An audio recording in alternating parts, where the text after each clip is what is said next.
Once upon a time, in the heart of Portland, Oregon, there lived a young woman named Emily Carter. At 29, she had a stable job at a marketing firm, a cozy apartment overlooking the Willamette River, and a circle of friends who thought she had it all figured out. But when she looked in the mirror each morning, she saw something different, a reflection clouded by what-ifs and should-haves. Emily was carrying invisible weights. The end of a 5-year relationship still lingered like fog over her mornings.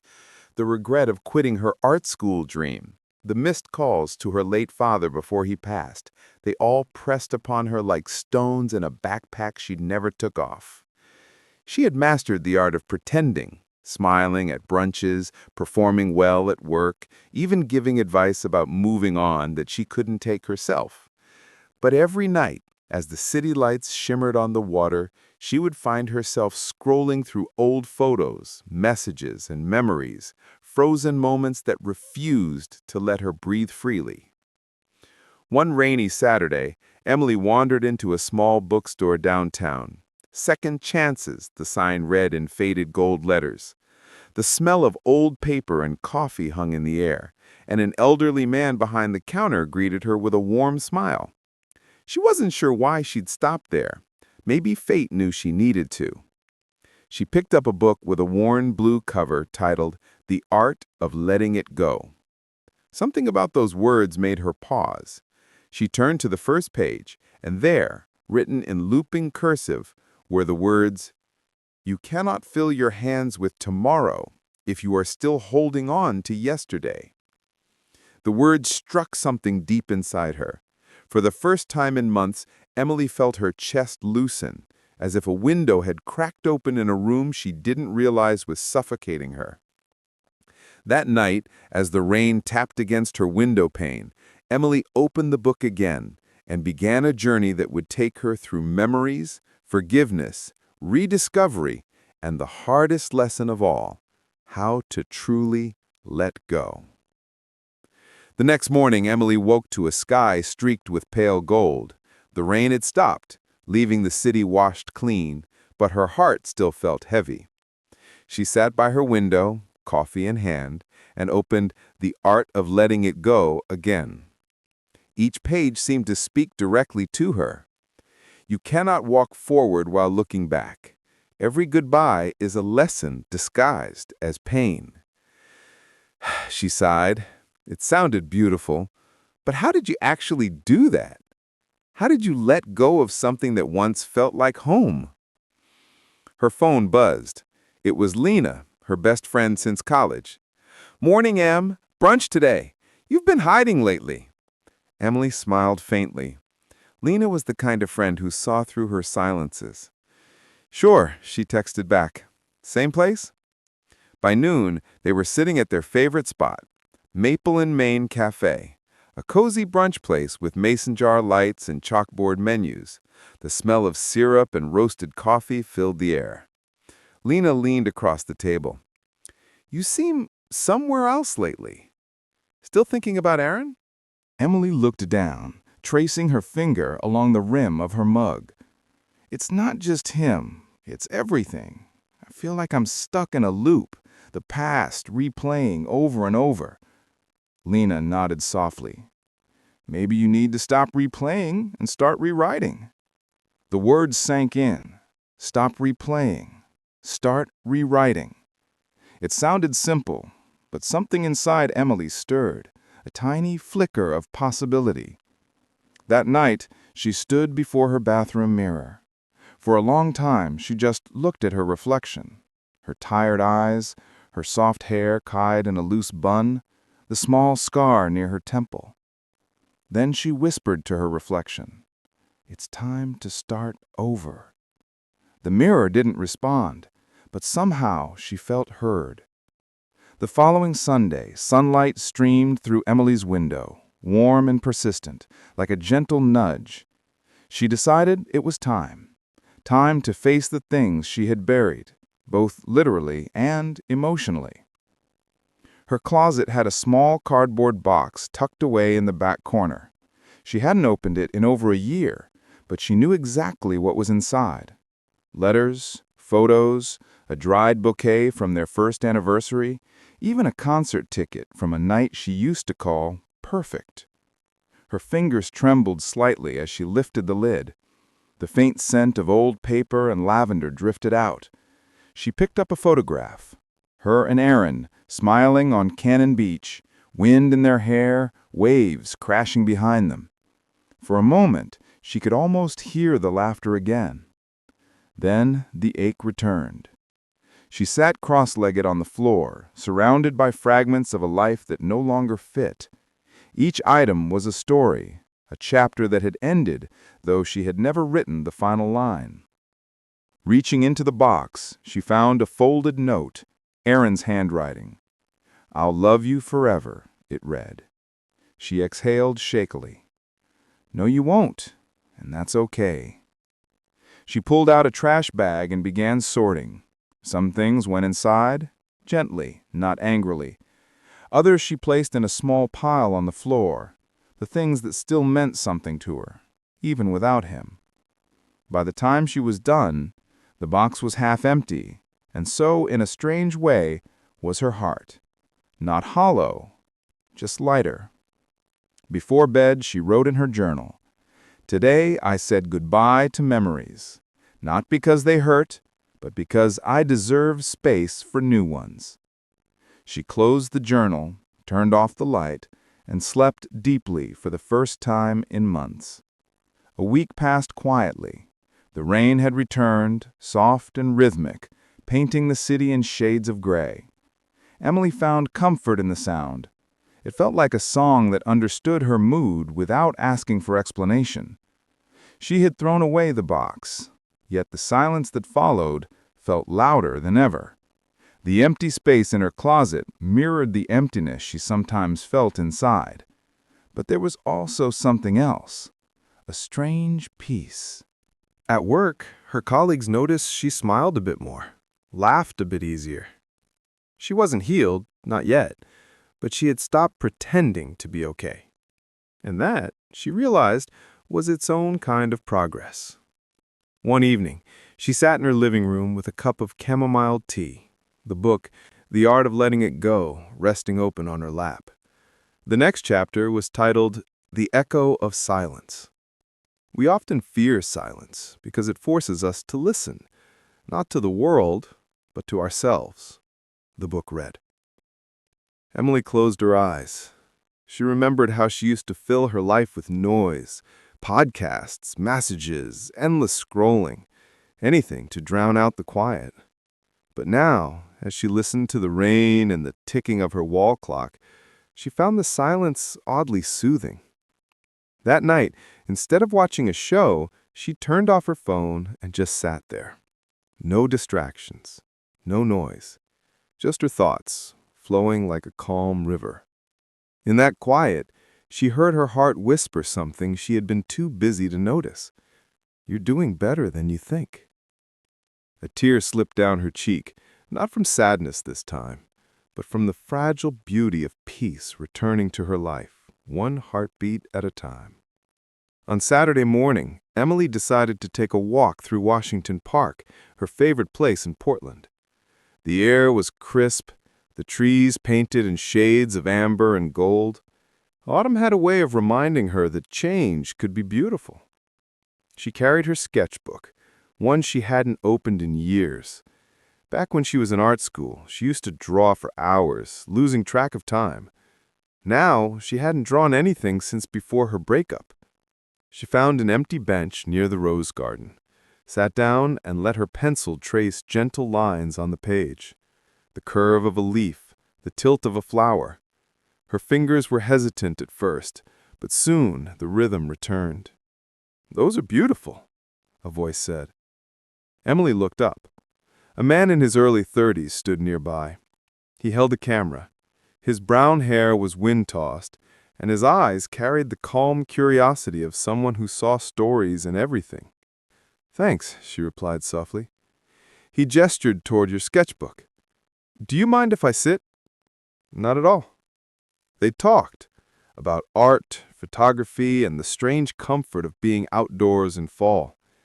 His name was Daniel, a freelance photographer who had recently moved from Seattle. He had a quiet humor that made conversation effortless. At one point, Daniel said, "You know, people always think letting go means forgetting, but sometimes it's just about making room for something new." Emily looked at him, surprised. Those were almost the same words she had read in her book. "That's exactly what I've been trying to learn," she admitted. He smiled. "Then maybe you're already halfway there." They didn't exchange numbers that day. It wasn't that kind of moment. It was just two strangers sharing peace, a reminder that life still had gentle surprises waiting. When Emily got home, she placed her sketchbook on the coffee table. For the first time in a long while, she didn't feel stuck in her story. She felt like she was beginning a new chapter. The following weekend, Emily returned to Washington Park.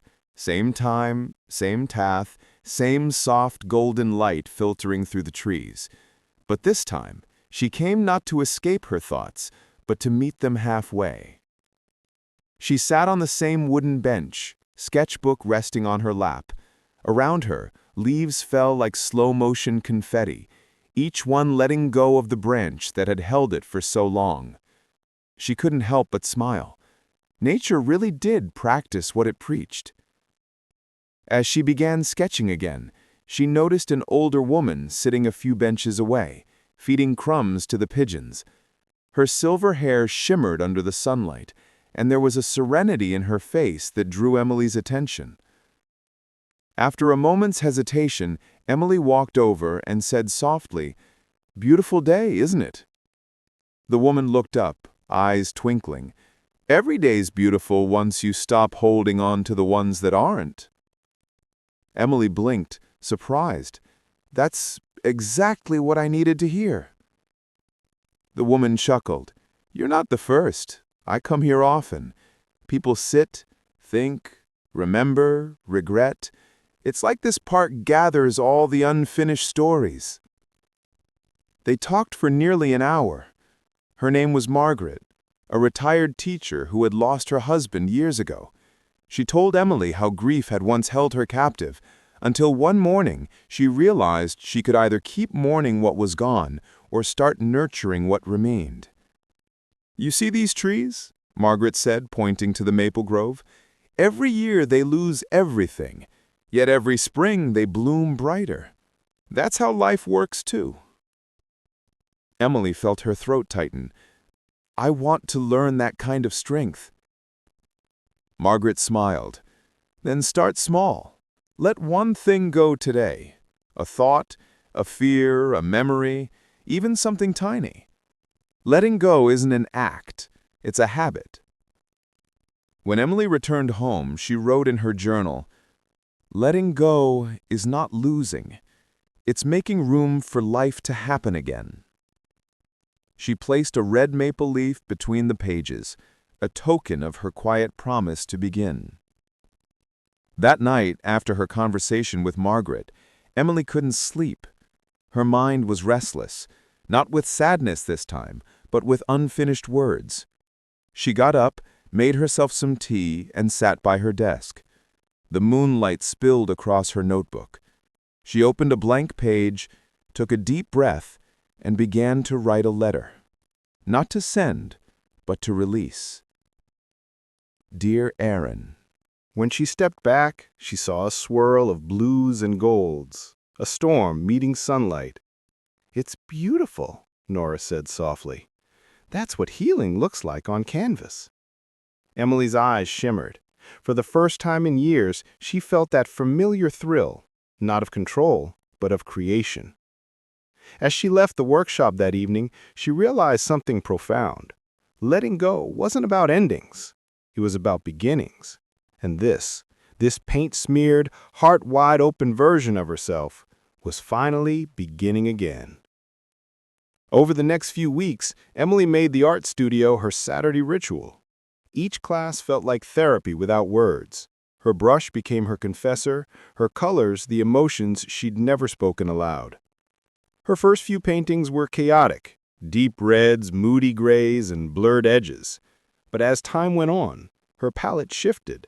Soft yellows, serene greens, and gentle blues began to appear. One evening, Nora pointed to her canvas and said, "You're painting peace now, not pain." Emily smiled, realizing it was true.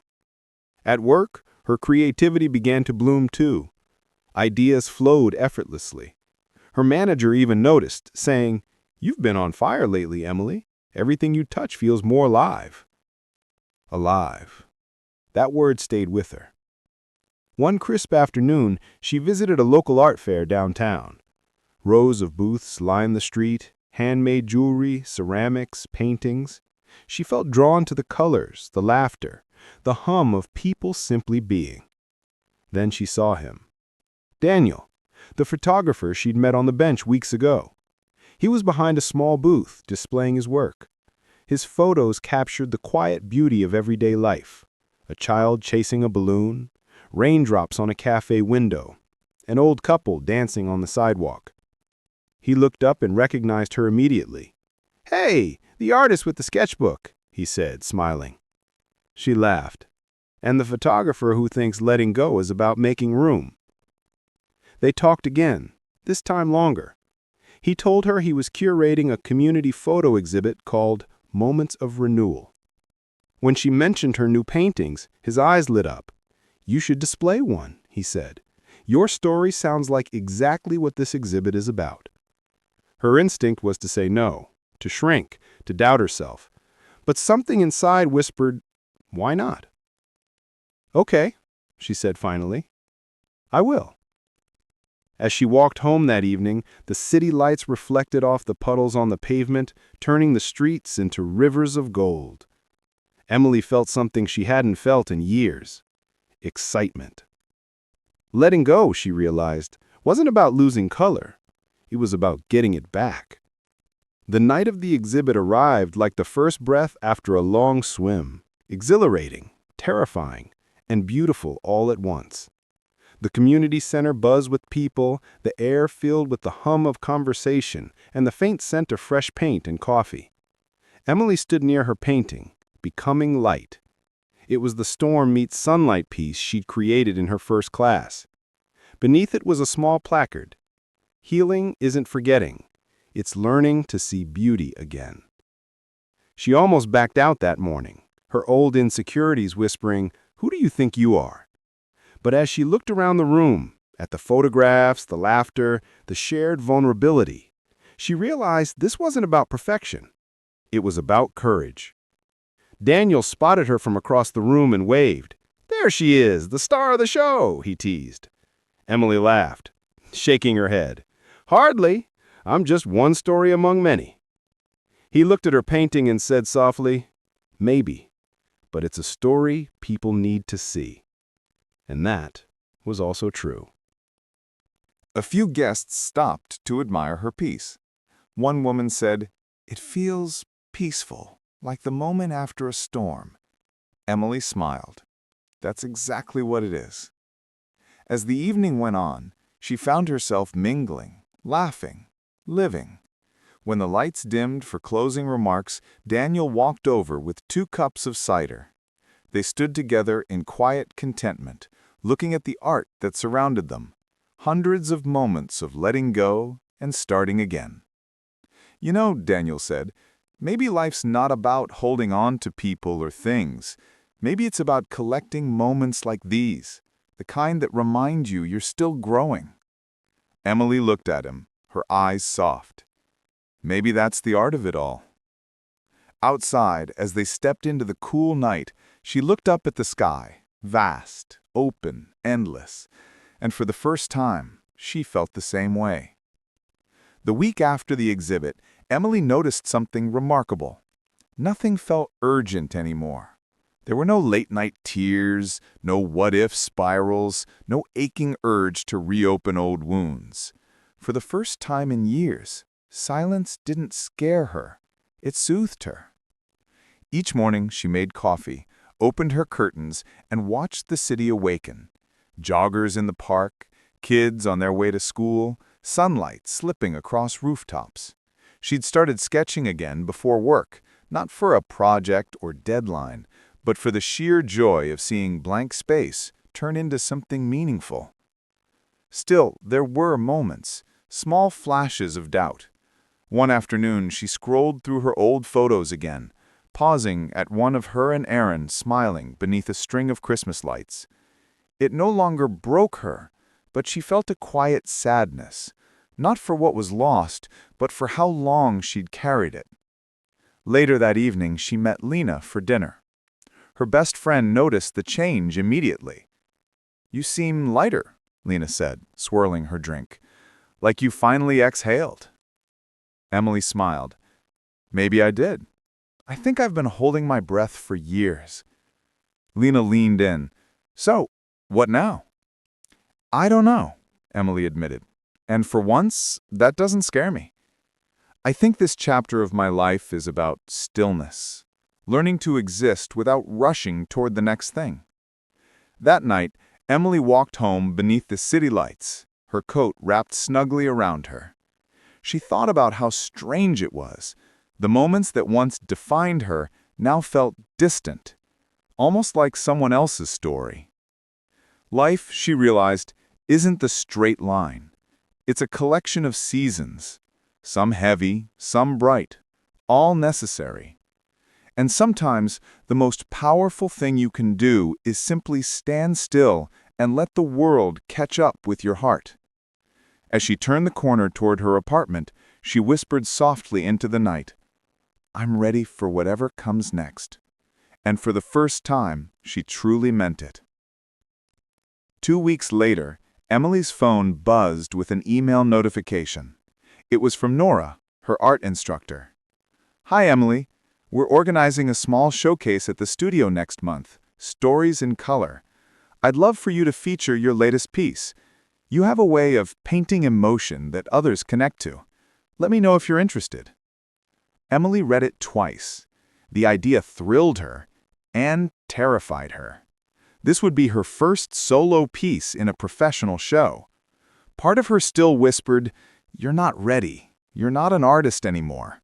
But another part, the braver one, whispered back, "Maybe you are." She replied simply, "I'd love to." That evening, she stood before a blank canvas. The hum of the city below drifted through her open window.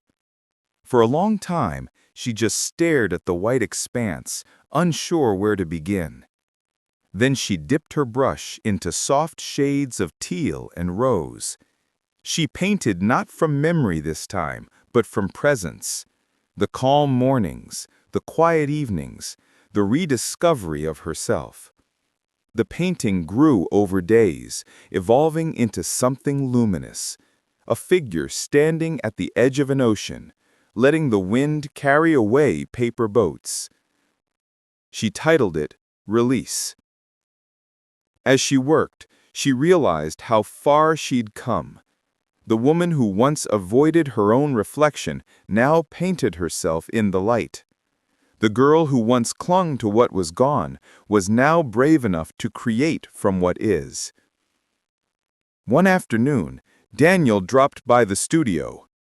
"Wow," he said, looking at the painting. "That's you, isn't it?" Emily smiled softly. "Maybe it's who I've become." He grinned. "Then I'd say you've mastered the art." When she looked at the painting again, she saw not a story of loss, but one of liberation. And deep down, she knew letting go hadn't been an ending at all. It had been the beginning of who she was always meant to be. The day before the Stories in Color showcase, Emily decided to take a quiet drive to the coast, Cannon Beach, the same place where she and Aaron had once taken that photograph she'd found in the box. Only this time, she came alone. The salty breeze wrapped around her as she stepped onto the sand. The ocean stretched endlessly ahead, its rhythm calm and ancient. The sound of the waves crashing against the shore was both familiar and new, like revisiting a memory, but without the ache. She walked barefoot, letting the cold water kiss her ankles. Each wave that rolled in seemed to whisper a truth she had slowly learned, that nothing we hold on to stays the same. Not people, not moments, not even the sea itself. After a while, she sat down on the sand and pulled out her sketchbook. She began to draw the horizon, soft, simple lines blending into sky. For the first time, she didn't sketch what had been, but what was. A family laughed nearby. A couple strolled hand in hand, and a child chased a seagull. Life continued, unbothered by her reflections. And that realization didn't hurt. It comforted her. She whispered, "It's okay to let go," letting the wind carry the words away. Before leaving, she picked up a smooth seashell, not as a reminder of the past, but as a symbol of the peace she'd found. Driving home that evening, with the sun setting over the highway, she felt something pure and unfamiliar. Closure. It wasn't dramatic. It didn't come with tears or fireworks. It was just a steady, quiet knowing that she survived, that she had learned, and that she no longer needed to look back. When she reached her apartment, she placed the seashell beside her painting Release. The two seemed to belong together, one from the sea, the other from her soul. And for the first time, she realized she wasn't chasing healing anymore. She was living it. The day of the Stories in Color showcase arrived, and the studio buzzed with energy. Paintings, sculptures, and photographs filled every corner, a tapestry of human experience woven in color and light. Emily stood quietly near her piece, Release, watching as people stopped to study it. Each observer saw something different. Some saw freedom, some sadness, others a quiet strength. For Emily, it was all of those things. But most of all, it was hers. After the opening speech, she wandered to the back garden behind the studio, a small, tranquil space with string lights and benches tucked among the plants.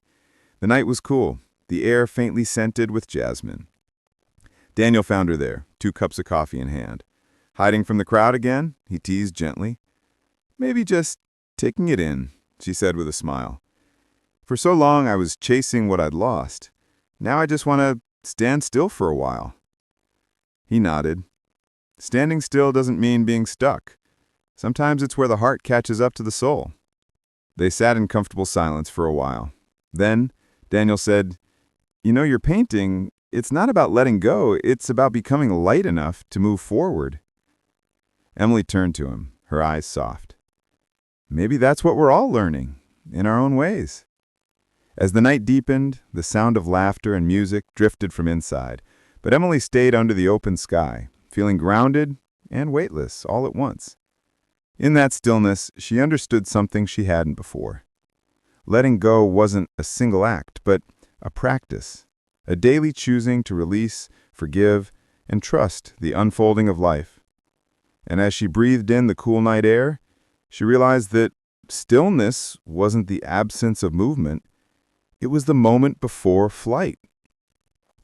Spring arrived gently, almost unnoticed at first. The air softened, cherry blossoms unfurled along the streets, and morning light spilled through Emily's curtains earlier each day. Her life had settled into something she hadn't felt in years. Rhythm. She woke early, brewed coffee, sketched, worked, and spent her evenings reading or walking through the park. It wasn't glamorous, but it was peaceful. One morning, she noticed something small but meaningful. Her potted plant, the one she'd nearly thrown out months ago, had sprouted a tiny new leaf. She laughed quietly. "You're a survivor too," she whispered. That evening, she met Daniel for coffee downtown. They'd grown close over the past few months. Not rushed, not defined, just present.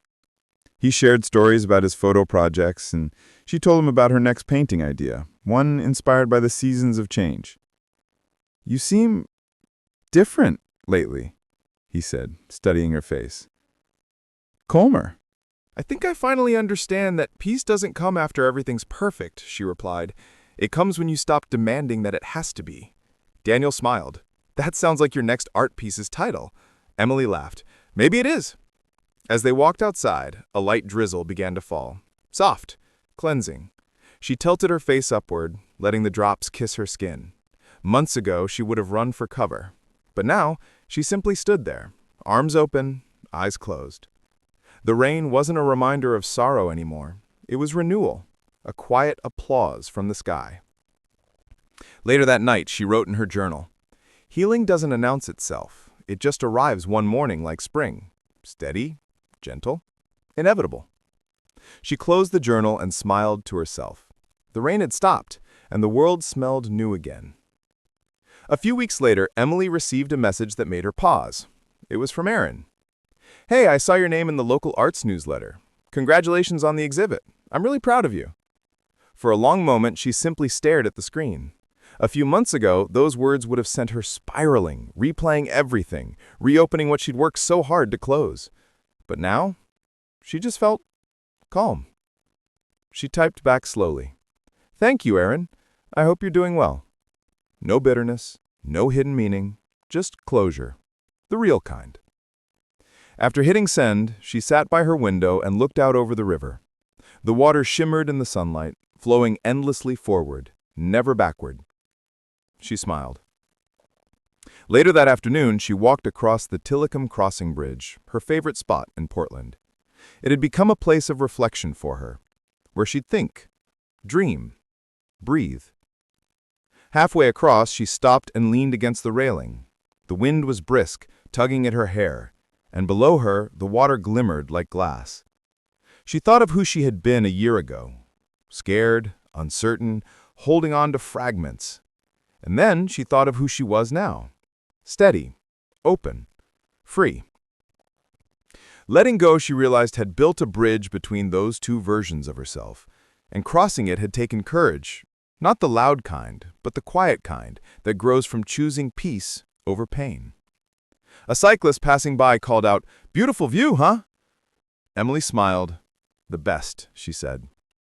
As she walked to the other side, she felt lighter than ever, not because she had left anything behind, but because she had finally learned how to carry herself forward. That evening, she painted again, soft blues and silvers this time, a bridge glowing beneath the moon. She titled it Becoming, because that's what life, she now knew, really was. Not holding on, not moving on, but becoming. Summer arrived with long golden days and late sunsets that lingered like promises. Emily's world had grown quiet but full, not with noise, but with meaning. Her studio had become her sanctuary, and her paintings her compass. Her latest project was something she called the Sky Series, a collection of canvases, each one capturing a different kind of sky: dawn, dusk, storm, and calm. To her, they symbolized the phases of letting go, the turbulence, the surrender, and the peace that followed. One afternoon, as she worked on a canvas of pale blue fading into soft orange, Daniel entered quietly. "You disappear into your paintings," he said, smiling. "Maybe because they're the only place I don't have to explain myself," she replied. He looked at the sky outside, heavy with clouds. "You know, storms aren't always bad. Sometimes they clear what needs to go." Emily paused, brush in hand. "You sound like my book," she teased, "The Art of Letting It Go." He laughed. "Maybe I've been reading it without realizing." They stood together in silence, watching the storm begin. Thunder rolled faintly in the distance, but instead of fear, Emily felt calm. The storm outside mirrored the ones she had already weathered within. Later, after Daniel left, she added the final stroke, a burst of light breaking through dark clouds. She titled the piece, "The Sky Between Storms." That night, she stood by her window as the rain fell, steady and cleansing. She thought about everything she'd lost and everything she'd found. And for the first time, she didn't separate the two. They were both part of the same story. Letting go, she realized, wasn't about removing the storms. It was about learning to love the sky in between. By late summer, Emily's world felt lighter, as though her heart and the horizon were finally in sync. She had learned the rhythm of her new life: work, paint, walk, breathe. There was no rush to fill the spaces anymore. Then, one weekend, Lena called. "Guess what? College reunion next Friday. Everyone's coming, even Aaron's old roommates. You have to be there." Emily hesitated. Part of her wanted to say no, to avoid reopening chapters that had already found their ending. But another part whispered that maybe this was her chance to see how far she'd really come. So she said yes. The reunion was held at a rustic winery just outside the city. Fairy lights hung between trees, music played softly, and laughter drifted across the fields. As Emily walked in, familiar faces turned, smiles, hugs, memories flooding back like warm waves. When she saw Aaron, standing near the fire pit with friends, her heart didn't twist like it once did. Instead, it felt peaceful. He noticed her too and walked over, a little nervous. "Emily," he said gently, "it's really good to see you." "You too," she replied, smiling, and meant it. They talked briefly, not about the past, but about now. His new job, her art, mutual friends. When he said, "I'm really happy you're doing so well," she could tell it wasn't pity or guilt. It was genuine. As she walked away, Lena nudged her. "That looked surprisingly calm." Emily laughed. "Because it is. I think I finally let the story end where it was meant to." Later that night, as the stars shimmered above the vineyard, she realized something profound. Closure wasn't a conversation or a moment. It was a choice, and she had already made it, long before tonight. Driving home, windows down, music low, she whispered to herself, "I didn't lose him. I just found me." And for the first time in her life, that was more than enough. Autumn returned, gentle and golden, wrapping Portland in its quiet beauty. The leaves began to fall again, slowly, deliberately, as if even nature had learned to let go gracefully. Emily spent more time outdoors these days. Sometimes she'd sit by the Willamette River after work, sketchbook on her lap, watching the water glide by. The river had become her teacher, always moving, always releasing what no longer served it, yet never rushing its own flow. One evening, Daniel joined her. They sat side by side on the riverbank, the sky painted with soft hues of amber and violet. Neither spoke for a long time. The silence wasn't heavy, it was easy, familiar. Finally, Daniel said, "Do you ever think about what's next?" Emily smiled faintly. "I used to. Now I try not to. Life has a way of unfolding when you stop demanding a map." He nodded. "That sounds like peace." "It is," she said softly, "and it took me a long time to earn it." They watched as a leaf drifted onto the surface of the water, spinning gently before being carried away. Emily traced its movement with her eyes and said, almost to herself, "That's what I want to be like. Not fighting the current, just trusting it." Daniel looked at her, admiring the calm strength she radiated. "You already are." She turned to him and smiled, a quiet, knowing smile. That night, as she walked home beneath the soft glow of street lights, Emily felt an overwhelming gratitude, not for the things that had worked out, but for the ones that hadn't. Because without those endings, she would never have discovered this version of herself, the woman who could stand in stillness and call it joy. When she got home, she wrote one final line in her journal. "Peace isn't found when life gets easier. It's found when you stop needing it to be."